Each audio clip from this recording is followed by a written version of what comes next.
ئەو کاتەم باش بینەرانی خۆشەویستی تلویزیۆنی کۆمەڵە زۆر خوشحاڵم بۆ جارێکی گران لە خزمەتتانە بۆ پێشکەشکردنی بەرنامەیەکی تری دیالۆگ. ئازیزان، ساڵی 1952 زاینی لە شاری داکای ئەو کاتەی پاکستان کە ئێستا بەنگلادێشە جەماعەتێکی زۆر خوێندکار و مامۆستا و هەلەوانە هاتن تەظاهوراتیان کرد لەلایەن پۆلیسەوە، ناڕزایەتیان دەربوو لەلایەن پۆلیسەوە سەرکوت کران و یەکێک لە شاعرانی ئەو کاتە بە ناوی ئەحمەد سەلیم هاواری کرد بژی زمانی دایکی. ئەوە لەو کاتەوە ئیتر ئەو مەوزوعی سەلماندنی زمانی دایکی هاتە گۆڕەوە و لەلایەن نەتەوە یەکگرتووەکانەوە ڕێکخراوی نەتەوە یەکگرتووەکان ساڵی 2008 ئەوەی سەلمان بکە بێ بە زمانی دایکی ڕۆژی 21 مانگی فێبریەی کرد بە ڕۆژی بەکارهێنان و فێربوونی زمانی دایکی و ئەبێتە دوی سەرماوەست. کاریگەری بەکارهێنانی زمانی دایکی بۆ منداڵان بە تایبەت کە مەجبورن زمانێکی نامۆ یا زمانێکی بێگانە فێربن، کاریگەری دەرونی چییە بێ لەسەر ئەو منداڵانە، لەسەر ئەوانەی کە مەجبورەکرێن نەکەر منداڵ شاید گەورە ساڵانیش. ئەم کێشەی دەرونیە تا چەندێک درێژەی ئەبێت و ئاسواری کۆمەڵایەتەکەی چییە؟ ئەم باسە ئەدەینە باس و لێکۆڵینەوە لەگەڵ بەڕێز پرۆفێسۆر دکتۆر نەبی فەتاحی، مامۆستای زانکۆ لە ئاکادمیای ساڵگرنجکە لە شاری گۆتێنبۆرگی وڵاتی سوێد. دکتۆر گیان بەخێر بی بۆ بەرنامەیە. زۆر سپاس بۆیە کە بابەتێکی وا گرنگ و ڕۆژێکی وا گرنگە ئێمەتان مەسەر کردەوە و کە تاوجێ ئەتوانین ڕوونکردنەوەی لەسەر ئەم بابەتەوەی. بەڵێ،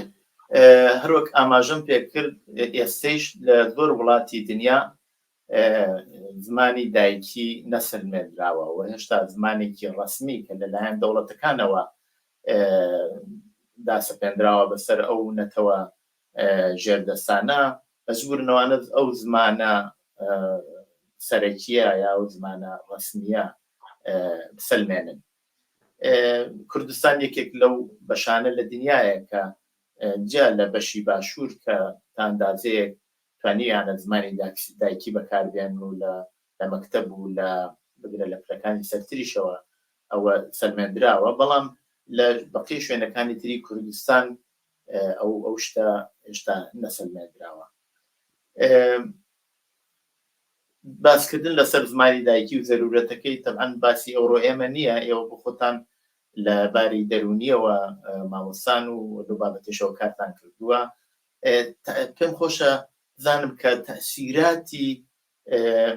ئەوەی کە منداڵێک، من بۆ خۆم کە چوومەتە مەکتەب تقریباً چوومەتە مەدرسە 2 ساڵی ئەوەڵ تقریباً لە معلمەکەم حاڵی نابوو، ئەگەرچی معلمەکەیشم هاوسێ ماڵ بوو کورد بوو، بەڵام چونکی لەوێ مەجبور بوو بە فارسی دەرسی فارسی بڵێت بۆ لەگەڵ ئێمە بە فارسی قسە بکە، من لێ تێناگەیشتم بۆ ئەوە فشارێکی زۆر ڕۆحی بۆ من و بۆ زۆربەی تابیانی ئەو کاتی هاوکلاسیم دانا. تەئسیراتەکەی لە چه ئاستێکایەوە تا چ ڕادەیەکەمێنێتەوە؟ تەبعاً باسێکی دوور و درێژە، پێم خۆشە بە کورتی لەو بابەتەوە قسە بکەی، جا دوای دەمە سەر پرسیارەکە. زۆر سپاس. پێم خۆشم نیش بە وێنەیەک وەک ئەو وێنە وا تۆ باست کرد بابەتەکە دەست پێ بکەم. منیش لەبەرەوەی کە لە گوند ئێمە مەدرسە نەبوو، من بە دەرسی قورئان و ئەمانە دەستم پێ کرد کە مەدرسە هات من یەکسەرە کلاسی 5 بوت و هاتمە سنە بۆ دەرس خوێندنی، واتە ساڵی ئەوەڵی ڕاهنمایی یا کلاسی 7 من فارسیم نەئەزانی قسە بکەم و ئەوە گرفتێک گەورە بوو بۆ من کە زۆر پرسیار لە مێشک منابوو کە بیپرسم، نەمەتوانی بیپرسم لەبەرەوەی یەک جار پرسیم لە معلمەکە کە ئەویش کورد بوو، نەخشەی لەبەردەست ماوتم ئۆگاندا لەکوێیە؟ وتی بڕۆ جارێ فارسی فێر بە دوای بێەوە پرسیار بکە. ئەوە ئیسایی لە مێشکی منە ئەزرنیێتەوە و بابەتەکە وای پێوتم. ئاماژەیشی بۆەوە کرد 3 ساڵ ئەوڵ من 2 ساڵەوە هیچمان حاڵی نابێ. ئەوە توێژینەوەی بوو لە ئەوڵی انقلاب و لەیانە مەجلەی سروش کردبووی لەگەڵ پێم وایە کۆمەڵێ پسپۆری خارجی ئەو مناڵانەی کە بە دایکی بە زمانی دایکی ناخوێنن و تا آخر عمریان لە هەموو بابەتەکانە مەجبورن ژمانێکی غێرە زمانی دایکی بە کەڵک بێنن 10 تا 15 ساڵ لە عمریان لەدەسەوێن، یعنی 10 تا 15 ساڵ لەو تەمەنە کە ئەشێ بژین ژیان نییە و لەدەستیان و 15 ساڵ ئەکەفنە دواو لە پێشکەوتن و لە هەموو شتێکە. بگەڕینەوە بۆ باری دەرونی زمانی دایک بە لێرەژە چون من ئەگەڵ بڵێن چل توێژینەوەی عاڵەمیم هەیە 15 لەسەر ئەم بابەتەیە. ئەویش بۆ لەبەرەوەی کە من کاتێک خوێنکار بووم، پێم وایە خوێنکاری پلەی دکتۆرا بووم، لە ناوەندێکە لەگەڵ کۆمەڵە منداڵێکە کە بێ باوکو دایک هاتوون بۆ سوێد ئیش مەکرد وەک گێڕاوێشکار یا کنسولت. ئەو کۆمەڵە مناڵە من ماوەیەکی زۆر لەگەڵ یانایشم کرد، پاشەوەی لەگەڵ یانا زۆر نزیک بوومەوە. ئێمە ئەو مناڵانە لەو کاتەدا بڵێن نزیکەی 30 ساڵ 28 ساڵ لەمەوە بەر مافی ئەوەیان هەبوو هەر مانگێک جارێ دوو جار لەگەڵ بنەماڵەیانە تەلەفۆنی قسە بکەن. یەکێ لەو مناڵانە کورد بوو، زمانێکی سوێدی باش شێزانی مەدرسە ئەچوو، هیچ کێشەیەکی نەبوو قسەتەکە لەگەڵ یا سوێدی. بەڵام کاتێ شەوێ زەنگی داوە بۆ ماڵەوە و کەسێکی نزیکیان مردبوو، ماڵ گشتی شلۆغ بوو، گریان بوو، ئەو کوڕە ماوەیەکی چەند سعات لەگەڵ ئێمە هەر بە کوردی قسەیە کرد. یعنی سەرڕایەوە زمان سوێد یەزانی، لە ئەمەش باش یەزانی چون منداڵ و باش فێر بوو. ئەوە بوو من زەنگێکیدا کە من ئەوێ دواچوون کەم بۆ ئەم مەسەلە بۆ ئینسان کاتێ خۆشیە کاتی ناخۆشی ئەگەڕێتەوە بۆ زمانی دایک. یعنی ئەمە بارێکی دەرونیە بۆ ئەوەی کە ئێمەی مرۆڤ گەرەکمانە لە هاوکات دوو کێشە بینە کۆڵی خۆمانە، وەختێکا دوو کێشە بەیەکەوە تێکۆشین ئەوەیان وا قرسترە بێنشانمانە ئەویان بخینە ئەو لاوە بۆ معنە ئەو کوڕە و کێشەی کە لە ماڵەوە بۆی هاتبوو ئیتر نێتوانی کێشەی زمانێکی بێگانی لە خۆیان کێشکات بێ ئەوەی ئاگای لە خۆی بێ گەڕاو بۆ زمانی دایکی. ئەمەیش لەوێ وێڵم نەکرد بووە هەوینی ئەوەی کە من بیر بکەمەوە باشە ئەم کەسانە کە تێنە لای دکتۆر زمانی دایکی ئەوان قسە ناکا، وەرگێڕێکیان بۆ تێن قسە بکە، ئەوێ چۆن بێ مۆقعیتە. بۆچی؟ بۆ ئەوەی مرۆڤ کاتێ ساقە زۆر ڕاحەتە توانێ قسەکان لەوەی کە کاتێ نەخۆشە دکتۆر ئەڵبەتە هەر لەو زەمینە پێم خۆشتە تازە بە قسەکانیەوە قسەکەت داوای لێبردنەکەم ئێبڕم من بیستومە نەکرد مناڵ بەڵکو ئەوانەیشی وا ئەچنە ماڵی ساڵمەندان یا ئەوانەی وا تەمەنیان چۆتە سەرەوە ئەگەنە ئەو تەمەنەی کە ئیتر زۆر تەمەنیان لەسەرەوەیە. مەسان زۆر خەڵکی قەدیم لە فینلەندەوە لە شەڕ لە دەورانی شەڕ هاتوونەتە سوێد ئەڵێن کە دێنە ئەو تەمەنەوە زمانی سوێدیەکە کە ئیزانە لە بیریان بچێتەوە فقط بە زمانی فینلەندیەکە قساکەن و زۆر جار لەوێ تەبعەن دیلمانجیان متەرجمیان بۆیانن بە بەسمەوەیە ئەو نکتە فقط مناڵەکە نییە بەڵکو گەورەکەی زۆری ناهەروایە. بە دڵنیای وایە ئێمە توێژینەوەمان هەیە کە کرێکانی کە لە یوگۆسلاوی و هاتون و 40-50 ساڵ بێ کێشەکاریان کەوەیسە لە ماڵی بە ساڵاتچواندا وایە متەرجمیان گەرەکە بۆەوە ئیتر لاواز بوون و ئێشێکی زۆریان هەیە گەرەکیانە ئەم کێشە لە کۆڵ خۆیان بکەنەوە. گەرمە بۆ بابەتەکەی خۆم من ئەوە بۆ هۆی ئەوە کە بیرکەمەوە لەو کەسانەی کە تێن احتیاجیان بە دکتۆرە زمانی دایکیان شتێکی ترە توێژینەوەیکە من ئەو توێژینەوە بەدە پێشمەرگەی کۆمەڵە و حیزبی دیموکرات لەم شاری یوتوبوری و لێسترۆس و ستۆکۆلما دەستم پێ کرد و ئەوە دەرکەوت کە ئەم مەسەلێکی زۆر گرنگە بە تایبەت کۆمەڵێکی زۆر لەو پێشمەرگانە کە پێویستیان بە متەرجم فارسیان بۆ هێنابوون. ئەو متەرجمە فارسانە بووە هۆی ئەوە کە کۆمەڵێ کێشەی زۆرتر بۆوان تایەتەوە. بۆچی؟ بۆ ئەوەی کۆمەڵێ زۆر لەوانێت خوێندەواری کەمیان بوو یعنی زاڵ نەبوون بەسەر زمانی فارسیە، بووە هۆی ئەوە کە کاتێ ئەچنە لای دکتۆر بۆ مەسلەیەکی جەستەیی هیچ مەسلە جەستەیەکە چارەسەرایی بە کۆمەڵی مشاکڵی دەرونیەوە تێنە دەرەوە بۆچی بۆ ئەوەکە تێناگەین بە زمانی دایکی خۆیان متەرجمیان نەبووە ئەمە بووە هۆی ئەوە من 10-15 توێژینەوە لەو بابەتە کردووە کە چۆن نەخۆشێتێتە لای دکتۆر بۆ ئەبێ زمانی دووەمی بۆ بێن زمانی دایکی بۆ نێن و ئەم زمانی دووەم و زمانی یەکەمە چه فەرقێکیایە بەخۆشیەوە پاش 15 ساڵ ناوەندی چاپەمەنی کەمبریج لە بریتانیا پەیوەندی لەگەڵم ناگرت وتی ئەو کانێت تۆ کردوتە بەم زوانە وەک تۆریەکی نوێ لە دنیا بڵاوێتەوە بۆچی بۆ ئەوە نیشان بدرێ گرنگی زمانی دایک لە وتوێژی پزیشکیدا ئەوەیە کە ئەو گرنگی زمان چون ئەمە باسی تاکەکەین تاک لێرە گرنگی زمان هێندە گەورەیە تۆ ئەگەر نەتوانی بەو زمانە خۆت زمانی دایکێت و تەسەر قسەکەی بە هەر زمانێتە قسەکەی ئەو جۆرەی کە بە تایبەت لە نەخۆشیە هەستی تۆیە ناتوانانی چون ئینسان وەختێ نەخۆشە کۆمەڵێ توێژینەوە ئێمە پیشانی داوە تۆ بە ئیسلاح بوشێتی تە ناو بابەتەکە کە لە زمانەکان تا سەختە تەرجمە بکرێتەوە لە تەرجمەیەکەوە بۆ تەرجمەیەکی تر یا وەرگێڕانێک و وەرگێڕانێکی تر وای پێ هاتووە کە لەو پێشمەرگە کە توێژینیان لەسەر کراوە تەنیا 3 تا 4 یان ڕازی بوون لەو وتوێژە کە لەگەڵ دکتۆرا بوویانە لەبەرچی لەبەرەوە بە زمانی دایکیان نەبووە بەڵێ گرنگی زمانی دایک بۆ تاک ئەمە و بۆ نەتەوەیش بە گوێرەی تەواو توێژینەوەکان وەک توێژینەوەی سمیت کە یەکێکە لە بەناوبانگترین توێژە لەونا یەکی لە کۆڵەکەەکانی بەنەتەوە بوونە ئەوەیە کە مەسلەی زمان مەسلەیەکە پێچاو بە ڕۆحی و دەرونی ئینسانەوە یعنی تۆ ئەدرسێک و پێ بێڕی بۆ شوێنتی بۆ ماڵێمە ئەدرسێک و پێە ئەدرسێکی باش ڕێکتی لە دیای ماڵەکەم و تیتە ماڵەوە بەڵام ئەو ئەدرسەت پێنەبەوەی کۆمەڵی بەم ناوە سەرگەردان بی تافتوانی ئەو شوێنەکە گەرتە بیدۆزیتەوە زمانی دایک دقیق وایە زمانی دایک ئێمە بە هەر زمانێکی تر قسە بکەین ئەو توێژێنەوەی پیشانی داوە تۆ وەختێکا خۆت کوردیت زمانی دایکیت کوردیە وەرگێڕێکی فارست بۆ تێ لەگەڵ دکتۆرا قسەکەی تۆ مەجبورە بی زمانی دایکی خۆت لە مێشکی خۆتە بیگۆڕی بە زمانی فارسی ئەمە پێژین ئینکۆدینگ تۆ ئەشێ و زمانە کۆدا بیتە زمانێکی تر لە کاتێکە تۆ خەریکی زمانی دایکیت کۆدا ئەکەیدات ئەی گۆرتە زمانی سووری لە مێشکی خۆتا کۆمەڵێک کێشە تێتە بەرەوە وەختی ئەم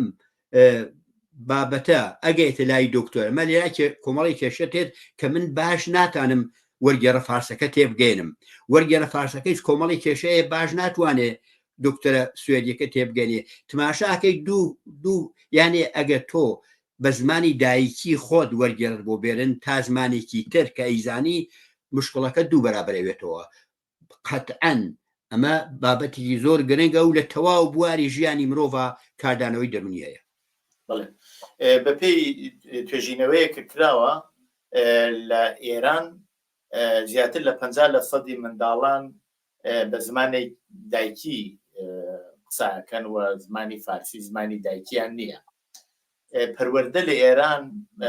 هەر بەو جۆرە ئێوەش بۆ خۆتان ئاماژەتان پێکرد پەروەردەکە بە زمانی فارسیە بە زمانی دایکی نییە ینی ئەو لێکۆڵینەوانەی یا ئەو شتێ وا لە مەدرسە لە خوێندکار فێری ئەبێت بە زمانێکی ترەوە ئەوە ناتوانێت تەواوی ئەو شتێ وە ئەبێ منداڵەکە فێری ببێت فێری بێ ینی یا لێی حاڵی بێتی لێی تێبگات چونکی بە زمانی خۆی نییە جاری وایە کەلیماتی زۆر جیاواز هەیە ئەم وەزعیەتە لەباری دەرونیەوە کاریگەری بە تایبەت لەسەر مناڵ کە دواتریش تەبعەن تا ماوەیەکی درێژ ئەمێنێتەوە کاریگەریەکەی چۆنە بێت بە چ شێوەیەکە بێت و چۆن پیشانە درێت کاریگەری ئەو بابەتە تۆ دقیقاً ئایستەی من و تۆ بێ لەبەر چاو بەیەکەوە قساکەین وەختی لە یەکتی ئەگەین هیچ ترێسێکە نییە بەڵام مناڵێکە دانیشێتە سەر کەلاس ئێژێ خۆی مناڵە و خۆ دەزانی لە کۆمەلگای ئێمە بەتەبەت کۆمەلگای کوردەواری هەموو کەسێ پارەیان نییە مناڵەکانیان بنێنە دایەنگە یا کودەکستان بۆ ئەوە کەمێ زمان فارسی بزانن کە ئەڕنە بەر خوێندن بەڵام کە کەوتنە بەر خوێندن لە تەمەی 6 ساڵەگە هیچ نازانن فارسی بۆ ئەوەی کە یانێ ڕێژەی توانایی فێربوون بۆ نیوە دابەزێت چون نیوەی توانای ئەو مناڵە ها لە فکرەوە لە بەر هەموو شتێکە زمانەکە فێربێت تا بابەتەکە ئەگەر بابەتێ دەرسەوێن مناڵێکی فارس بابەتەکە وەرەگرێ خاتە مێشکەوە بەڵام مناڵێکی غێرە فارس لە ئێرانە ئەوێ نیوەی زیاتری وزە یا ئێنڕژی خۆی سەرف ئەو بکات کە زمانەکە چی ئەڵێ بۆ پاشان بابەتەکە وەرە بگرن من لە کۆنفرانسێکا لە مەیامی بیست لە ئەمریکا لەسەر بابەتێ سوسیال سایکۆلۆژی کرابوو یەک وێنەم هاوردەوە یەکی لەو کەسەی کە بەشدار بوو لە توێژینەوەکەی منە لە سوێدا ئەو توێژینەوە لە سوێد و دانمارک و نەروێژ و فینلاندا کردم وتی من مناڵ بووم ماڵیان لە پاوە بووە لە مامۆساکەی لێ پرسیە لە مامۆساکەی پرسیە بە وشەیەکی کوردی لێ پرسیە وتی ئەمە ئەوێتە چی مامۆساکەی بەجێ و تۆزیحی بۆ بە کوردی و فارسیەکەمێتە لێدا دەستی شکان بوو ئیسەی ژێی دەسەکەی کە شکاوە دیارە لەسەر ئەوەی تۆ وشەی تێ نەگەیت نە ئەوە ڕوونی کەنەوە بۆ ئەمە چییە بەڵکو بەیلێ مناڵەکەی دەستێکی بشکێنی ئەمە کارە ساتە دکتۆر ئەڵێن تاکو تەمەنی 12 ساڵ دەروونناسان واڵن بە پێوی توێژینانەوە کردیان تا تەمەنی 12 ساڵ بۆ فێربوون منداڵ پێویستی بەوەی هەیە لە زمانی دایکی خۆی کە لەگەڵی گەورە بووە تاکو تەمەنی 12 ساڵی ئیسفادە بکات ئەو بەشە لە مێشک کە بۆ فێربوون کەڵکی لێوە گیرێت تا چەند ئەندازەیەک ئەتوانێت لەو تا ئەو سەردەمە ئاکتیو بێت چونکی زۆر جاریش باسی وایە کراڵێن مناڵ دەتوانن چەند زمان فێر بنێسە لە وڵاتانی ئەوروپایی هەر لە کلاسی یەکەمەوە زمانی ئینگلیزی و یا زمانی تریشیان فێرەکەن لە زۆر شوێنی تر یعنی ئایا ئەوە بە شێوەیە کە بۆ فێربوون ئەو بەشە لە مێشکدا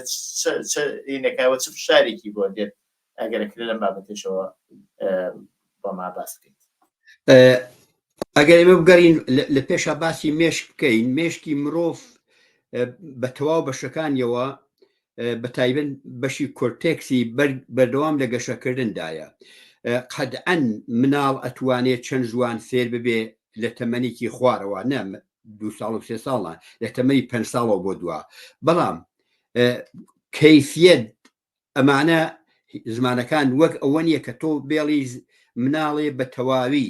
تەواو وشەکان کە پێویستی ژیانە بیخاتە مێشکی خۆیەوە بە کوردی دوایی زمانەکان تر فێرەوێت بەراوردی کاک لەگەڵ زمانی دایکە ئەو وەختە سەرکەوتنی هاتیە ئێمە ئیستا من و تۆکە لە ئێران دەرسمان خوێندووە تەواو وشەکان بە زمانی فارسی فێربوونیسە تۆ بتەوێت وشەیەکی سوێدی بەراوردێکی لەگەڵ فارسیە بەراورد ناکەی لەگەڵ کوردیا بۆ بە کوردی فێر نەبوویت قەتعەن ئەمە لە مێشکە پاشاگەردانی ڕوات ئەگەر توێژینەوە کراوە لە سوێدا پێم وایە بێ لە دەهەی 90دا کراوە ئەو مناڵانەی کە زمانی دایکی بە باشیە زانن زمانەکانتر بە ڕاحەتی فێرەبن و زمانی دایکی تا تەمەن 12 ساڵ تۆ ئەو وەختە ئەتوانیت ئینسانێکی هەراشتی تۆ ئەو وشانە کە بۆ ژیان پێویستە بیخیتە مێشکی خۆتەوە ئەتوانی زمانێتیش فێربی بەڵام قەتعەن تۆ کەمپیوتەرێ بێرە چەند دانە فایل بەجارێ باس بکە دوای ماوەی کەمپیوتەرەکە کون دەبێت سەری دێشەوێ تا ئەوە فایلێک باسکەیت و ئەم فایلێ بە تەواوی تێر و تەسەل کاری پێ بکەیت و بیبەستی کە بەستت دانێتتر باسکە زمانیش دایکیش وایە تۆ با زمانی دایک بە تێ و تەسەلی فێر ببی جاقەیچێکە زمانەکانتر هەم بە ڕاحەتی فێرەبی هەم پێویستی ژیانیشە بەڵام وەک توێژینەوە ئیستا لەسەر ئەو بڕواەن کە ئەکرێ مناڵ چەند جوان فێر بێ بەڵام کەیفیەت زمانی دایکی هابەوە تۆ تاتەوا ئەو شانە کە بۆ ژیان پێویستە تۆماری نەکەی لە مێشکا بۆ ئەوە کە زمانەکان تر فێبووی وشەیەکی قەڵەمت پێژن ئەو قەڵەمە لەگەڵ کوردیەکە بەراوردیکەی نەوەک ئیستەی من و تۆ ئینگلیسی یا سوێدی کە فێتە بەرگوێمان قەتعەن یەکەم جار لەگەڵ فارسیەکە بەراوردیەکەی گەر بینە دەرەوە لە تاکە مرۆڤ بینە ناو کۆمەلگا تەسیراتی دەرونی کۆمەڵایەتی ئەو بەکارنەهێنانی زمانی دایکی یا بربەستکردنی زمانی دایکی چییە لەباری کۆمەڵایەتیەوە مەسەلەن بۆ نمونە بڵێن لە کوردستان یاکو لە ئەلعانە لە تورکیا من دوێنێ کلیپێکم بینی یەکێک لە پارلمانتارانی تورک کورد لە پارلمانی تورکیا لەوێ بە بۆنەی زمانی دایکیەوە بە کوردی پەیامی پیرۆزبایی ئەو ڕۆژە بڵێ ئەو ڕۆژە بەڵام مایکرۆفۆنەکەی یا مایکەکەی ئێبەستن میکرۆفۆنەکەی ئێبەستن و ئەو کاتە کە ئێوێ کوردی قسەکە و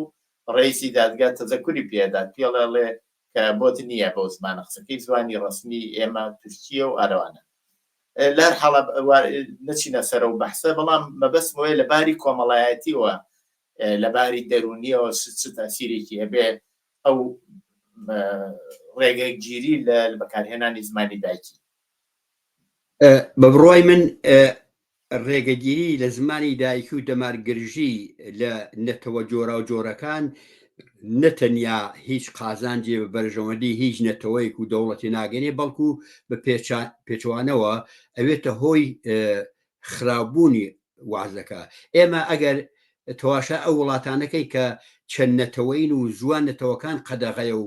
ڕادەی پێشکەوتن ئەو نەتەوانە بەراوردکەین لەگەڵ نەتەوە لێکاکە زمانی گشت نەتەوەکان ئازادە قەتعەن ئەو جیاوازیە ئەبینی چون کاریگەری لەسەر باری دەرونی و پێشکەوتنی سنعەتی و فەرهەنگی هەیە من یەک مثال بێنمەوە ئیستایش کە ئیستایە ئەو ئەیالەتەی ئەمریکا کە نیویۆرک پێم وایە نیویۆرکە کە بەرزترین ڕێژەی جۆرا و جۆری نەتەوەکانی تایە باشترین و پێشکەوتوترین ئەیالەتی ئەمریکای بۆچی وەوە لە مەجموعەی ئەم فەرهەنگ و کولتورە جیاوازە دەرکەوتووە کە پێشکەوتن لەو کۆمەلگالە کە هەموو کەس ئازادە و ئازادی دەبڕی خۆی هەیە زۆر زۆر باشە لەو شوێنانەی کە فقط یەک نەتەوە یا یەک کولتوریا یە فەرهەنگ ئازادە قەتعەن نەماوێتە هۆی زۆر شت یەکەم من کە وەک کورد لە تورکیا باسی تورکێت کرد ئەو زوانمە لێ قەدەغە کریا من کۆمەڵی وزەی جوانەکانم کۆمەڵی وزەی جوانەکان تورکیش بۆ بەرەنگاربوونەوەی یەکتر لەسەر ئەم بابەتە کە بابەتێکی سەرەتایی ژیانی ئینسانە ئەڕوات بە فێڕۆ ئەڕوات و ئەم دەمارگرژیە تەنیا زمانەکە لە بین نابات مرۆڤ لە بین نەبا یعنی ئەگەیتە ئاستی ئێمە یەک لە بینەبین ئەگاتە ئاستی ئێمە ماڵەکان یەگە ڕخوێنین ئەگاتە ئاستی ئێمە ڕێگە پێشکەوتنی یەکەگرین قەتعەن لە ئاستی کۆمەلگایشا بربەستی زمان و کولتورە جیاوازەکان هیچ قازانجێکی نییە بەڵام زارەکەی هێندە گەورەیە ئەگەیتە حەدێکی کارەسات بڵێ ئەو شتێ وایە ئێوە ئاماژتان پێکرد ئەگەر کەمێکی کە بیکەینەوە قەوانین و یاسای هەیە تۆزێ بە زمانێکی چۆن بڵێم مەدرسەیی یا زمانێکی ئیداری نووسراوە و بەڕاستی تێگەیشتنی زۆر زەحمەتە یعنی ئەگەر چی مەسەلەن کەسێکیش فارسیشی خوێندبێ بەڵام لەو زمانی مەسەلەن بڵێ یاسا تێناگا چونکی بە نوعێکی کە نووسراوە هۆی ئەوەیش کە ئەو کەسانە ناتوانن لە هەموو ئەو ئامێرانە ئەو دەستکەوتانەی کۆمەلگای ئیسفادە بکەن هەردیسان ئەمە جیا لەوە کە هەڵاواسان ئەمە هەر دیسان دەتوانین بڵێن تەبعیزێکە یا بەڵە هەڵاواردنێکە بەرامبەر بەو ئایا لەباری حقوقیشەوە تاسیرێکی دەرونی لە سەریاندانی کە کەبرا ناتوانێت داوای حەقەکەی خۆشی بکات قەتعەن ئەو کەسەی کە یعنی تۆ هەوال باز نەخۆشیمان کرد بۆ هەرچی دەست بوویت تۆ نزیکترین ڕێ و باشترین ڕێ و ئاسانتیڕێ زمانی خۆتە زمان ئەتوانێت تەواو زمانەکان توانین گەشەکەن بە شێوەیە کە باسی مەسایل عیلمی و زانستی و ئەمانتە کرد ئێستا باوە ئەڵێن زمان کوردی ئایا زمان کوردی وشەی نییە بۆ بابەتی عیلمی وانە من ئێستا خۆم خەریکم کتێب عیلمیە نووسم بۆ زانکۆی سۆران لە باشووری کوردستانە کە کتێبی عیلمیە کتێبی دەرووناسیە کتێبی ڕۆشی تەحقیقە بۆ یەک وشەی کوردی دانەماوم زمانی کوردی کە ئێستا ئاوا چەند وێنەت هاوردەوە چۆنی پێکەن بووە سە هەشتمین زواری دنیا لە باری زاراوە و لەباری وشۆ تازە دوو دیالێکتی کوردی کە بڵێن کرمانجی و سۆرانی چۆتە ناو گوگل لە کاتێکا زمانی تورکی 32 و زمانی فارسی 28 شتێکی وایە زمانی عەرەبیش هەر بەو جۆرە من گەرەکم نیە بێژم زوانی بەرترێز و زوانێکی ترا فقط گەرەکمە ئەوە بێژم زمانی ئێمە کە قەدەغە کراوە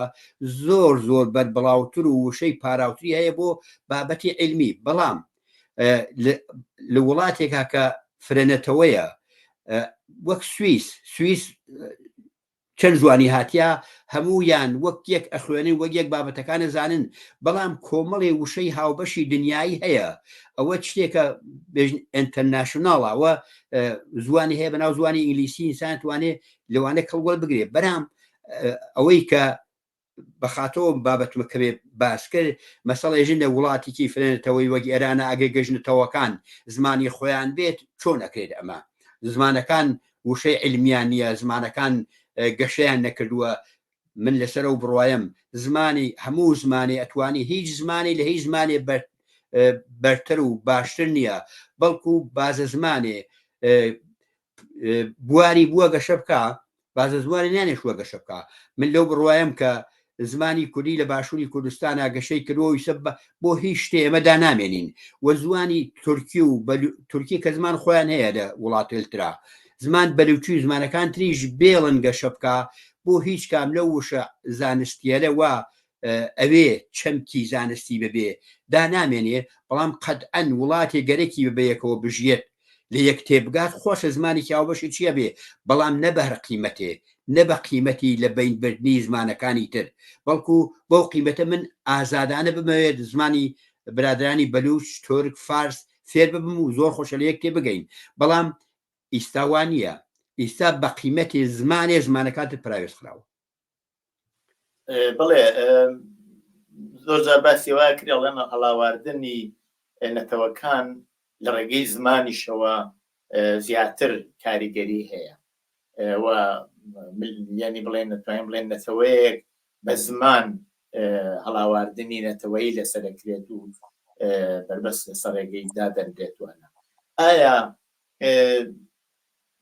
ئەگەر بەیانی ڕۆژ لە داهاتووە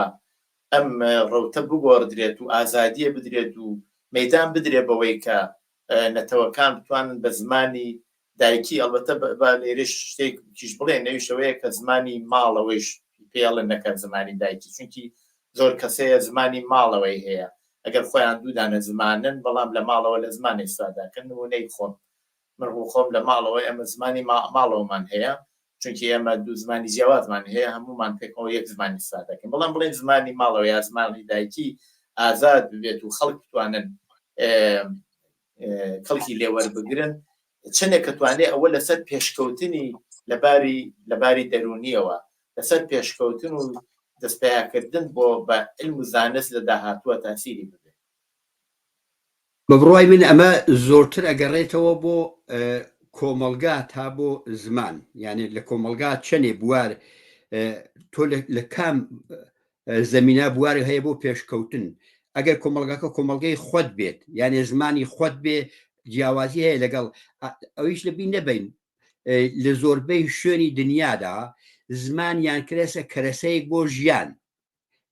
مەبەستی لە کەرەسەیەک بۆ ژیان تۆ لێران ناشە فارسی بزانی تاتوانی کارەبەر پێ لە سوێنە تۆشێ سوێری بزانین داتوان کارەبەن پێ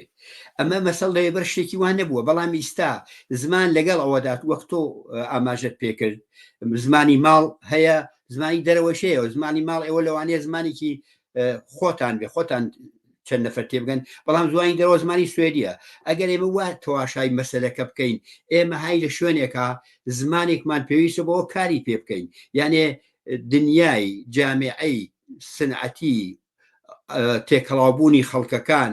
لەم وڵاتەوە بۆ ئەو وڵات وای کردووە تۆ ئەڕیتە برە شوێنێک بۆ ئەوەی توانی بژی کار بکەی ئەوێ زوانی فێربی وەک من و تۆکە مەجبوور کەفتین زمانی سوێدی فێبین بەڵام ئەم زمان سوێدیە بۆ جۆرە فێر نەکراوە بە ئێمە کە زمانەکەی خۆتان هیچ نییە تۆ ئەوێ حتمما ئەم زمانە فێربی بەڵام لە کۆمەلگا دیکتاتۆریا وا پیشانیان مەسەڵە تورکیاژن زمان کوردی هەر وجودی نیە کورد هەر وجودی نییە ئەمە فەرقەکە لەگەڵەوە من و تۆ لە ماڵەوە زمانی ماڵتان هەبێ پێم وابێ لە دەیش و زمانی سوێتان هەبێ ئەمە کاریگەریەکی ئەو تۆی لەسەر بای دەرونی ئەوە نابێ بۆچی بۆ من داخوازانەیەم شتە و ئەکرێ زمانی ماڵەوە بێ بەڵام سەر ڕای هەمووی ئەمانە زمانی دایک لەگەڵ هەستا دێت لەگەڵ ئەو لاواندنی دایکە وەختێ سنەی یەگێژێ مناڵەکە قەزاو لە گیانم ئەوە ئەڕێتە مێشکی ئەگەر بێتە پیاوێکی 50 ساڵی کەسێ بێژی قەزاو لە گیانم ڕێک ئەگرێتەوە بۆ خۆ لە باوشی دایکیا بووە لەباری هەستەوە فەرقەکە بەڵام لەباری پراکتیکەوە باز وەختی وایە ئینسانەکرێ زمانی ماڵەوەی بێ زمانی دەرەوەی بێ زمانی دایکی شێبێ بەڵێ لە کۆتاییە من پێم خۆش بزانم کە زۆر مەسایلی دەروونناسی هەیە تێکەڵاوە بۆ جۆر بۆ خۆشان ئاماژتان پێک تێکەڵاوە لەگەڵ مەسایلی کۆمەلگا مەسایلی سیاسی مەسایلی تر ئەوانە ناتوانین لە یەک جیا بکەینەوە بۆ ئەوەی کە ئێمە کۆمەلگایەکی سالممان ببێت بەبێ کێشە بمان بێت ئەو کەسانی وە پسپۆرن لە باری دەرونیەوە چنێک ئەتوانن لە باری کۆمەڵایەتی و لە باری سیاسیەوە تەسیریان ببێ بۆ ئەوە ئەو مشکلەی وە ئێستا هەیە سەبارەت بە مەسەلەی بەکارهێنانی زمان و بربەستکردنی زمانی دایکی کەم بکەنەوە مەبەستەوەی لە باری سیاسی لە باری کۆمەڵایەتیەوە دەوری دەروونناسان لەو بابەتەوە چیە بێ ئەوە پرسیاری کۆتایمە بە بڕوای من دەوری دەروونناسان جیا لە ڕاوێژکاری شێتە نییە چون بە قەڵ قودرەتێکیان نییە تۆ ئەتوانی بێژی چی بکەین بە یەکەوە ڕاحەت بژین چۆن زمانی من ئیجازەی پێ بدرێ کە من خۆم ئەو جۆرە خۆم پیشان بدەم من یەکش بگەرمەوە من یەکێ لە هاوڕێکانمان بۆ شجاعەتیش گێڕاومەسەوە تزی دکترای پێشکەشە کرد گشتی سوێدی بوو وتی بە من پێم خۆشە تۆ بێ شعری بە کوردی بخوێنیت وتم ئەی بە کوردی بۆ وتی جا دوایی پێتێژم خۆ دەزای من شعری جێژم ناو بەناو چون شعرێک بخوێندەوە زۆربیان دەروونناس و پزیشکی دەرووننازم وتی نەبی ئیمشۆ تۆماندی تۆ خۆت بوویت قسەتە کرد ناوچاو تۆماندی ئەمەیە زمانی دایکی دەروونناس و کۆمەڵاز ئەزانێ هەر کەسێ بە زمانی دایکی خۆی ئیزنی بە قسە بکە گەشاوەترە لە دەروونەوە و ئێمەش ئەتوانین بێژین بە دەسەڵاتداریەل وەک چۆن لە سوێدا لە فرشتا ئێمە محققە لێژین بە دەسەڵاتدار ئەمە بکە ئیتر ئەگەرەوان بە قەڵمانیان کردیان نیان کرد خۆ ئێمە هیچمان لەزنایێت بەڵام ئەگەر لە وڵاتێکا دەروونناس و کۆمەڵاز توانیان هەبێت لەباری قودرەتەوە و لەباری زانستیشەوە ئەم دوانێ لێک بهاڵێت بەیەکەوە تەرکیب بکرێم دوانە ئەتوانی کۆمەلگایەکی بێکێشە بە وجود بێن هەر چۆن سنعەت و تکنیک و هەموو شتێ پێویستە کۆمەڵاس و دەروونناسیش بۆ بارهێنانی مرۆڤ بە شێوەیەکی درۆست و ڕاحەت زۆر پێویستە زۆر سپاس دکتۆر نەبیگیان بۆ بەشداریتان لەو بەرنامە گەشتەیەکەیە لە بواری دەرونیەوە لەسەر مەسەلەی زمانی دایکی کە ئێمە باسمان نەکردووە پێمان خۆشە گوێویسی من فقط یەک درێژم ئەوش هەر بابەتەکە زمانەواریە من ێژم 1000 خۆزگە بابەتی زمانیان تێکەڵاو سیاست نەکردایە و نایژێ ئەم خۆزگەیمە خۆزگەیەکی وێزیە بۆەوە زمان پایەکە بۆ نەتەوە وەختی زمان بوو زمان گەشەیکن نەتەوە گەشاکە و ئەوانی شوا دش بە من قەتعەن نایەڵن هیوادانی زمانێ بگەیت ئێمە هەمومان توانی ئازادانە خۆمان بین و بۆ خۆمان قسە بکەین و بە زمان خۆمان قسە بکەین هەرەوەڵێ زۆر سپاس بۆ بەشداریتان لەو بەرنامەیەدا دکتۆر نەبی فتاحی مامۆستای زانکۆ لە ئەکادەمی ساڵگەرنجکار لە وڵاتی سوێد زۆر سپاس بۆ ئێوەیش کە ئێمەتان بەسەر کردەوە سپاس بۆ گوێگرانیش کە گوێبیستی ئەم بەرنامە بن سپاس بەڵێ بینەرانی خۆشەویستی تەلەڤیزیۆنی کۆمەڵە بەو جۆرە هاتینە کۆتایی ئەو جارەی بەرنامەی دیالۆگ هەتا دیالۆگێکی تر ڕۆژ و شەوێکی خۆشتان بۆ باوە دەخوازم